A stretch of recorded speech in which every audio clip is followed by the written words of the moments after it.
Actuellement, nous on ressent tous une grande fatigue, une grande lassitude. Le nombre d'appels augmente, les effectifs ne suivent pas, la revalorisation du métier ne suit pas non plus. Sur le premier courrier de mise en grève, 75% des personnels du SAMU étaient signataires, des assistants de régulation médicale étaient signataires. Et les réponses qui nous sont apportées, c'est toujours pareil. C'est soit du silence, soit des choses totalement sous-estimées ou inadaptées. On est impacté par tout ce qui est manque de place. Le lit d'aval, c'est du temps que le médecin ici va prendre, le temps que nous on va être en attente avec des patients. C'est de la tension qui monte.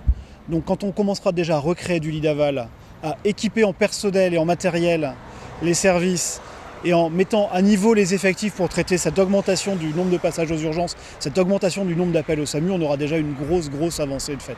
On va continuer à expliquer que les mesures gouvernementales proposées sont de la poudre aux yeux, que les 750 millions annoncés sont étalés sur 4 ans, mais en fait ça ne correspond même pas à la moitié du budget annuel du CHU, donc c'est rien du tout.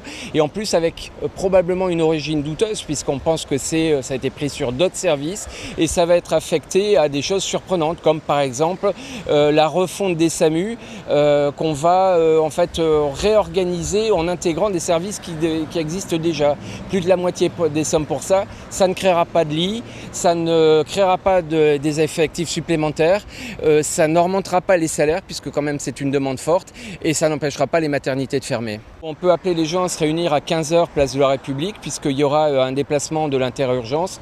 Alors tout service confondu, il y aura bien sûr les assistants de régulation médicale, il y aura le SAMU avec toutes ses composantes, il y aura les urgences adultes, pédiatriques, il y aura aussi les urgences gynécologiques et obstétricales des maternités.